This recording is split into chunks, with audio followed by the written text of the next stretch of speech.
National press media के मरकज़ी सदर हमारे साथ मौजूद हैं। आए उनसे बात करते हैं कि पहले रियासत और फिर सियासत। जी, तो इस पर जनाब साहब। हकीकत यही है कि सबसे पहले रियासत है। पहले रियासत को हमें सेव करना है, बचाना है। International press and media council of Pakistan ये इस बात पर यकीन रखती है कि रियासत है तो सियासत है, क्योंकि हमारा वजूद रियासत के साथ है। अगर रियासत ही नहीं है, अगर वतन ही नहीं है, अगर मुल्क ही नहीं है, तो हमारे होते, हमारी गाड़ियाँ, हमारे जो बैल हैं, ये किस काम के हैं? गुलामी की ज़िंदगी कोई गुलामी नहीं है, ज़िंदगी नहीं है। आप फ़लस्तीन के लोगों से पूछे जाके, जम्मू कश्मीर के लोगों से पूछे जाके कि वो कैसे ज़िंदगियाँ बसर कर रहे हैं। तो मेरी तमाम पाकिस्तानियों से गुजारिश है कि रियासत के लिए काम करें।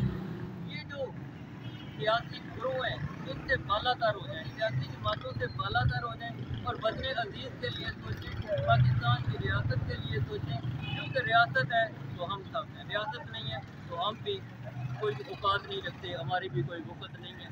तो मैं यही पैगाम दूँगा सारे पाकिस्तानियों को कि हमें पाकिस्तानी बनना है, हमें रियासत का वफ़ादार बनना है, हमें आईने पाकिस्तान का वफ़ादार बनना है। अल्लाह तबारक व तआला हम सब को।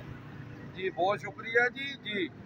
जी, पाकिस्तान आर्मी जिंदाबाद, पाकिस्तान पाइंदाबाद।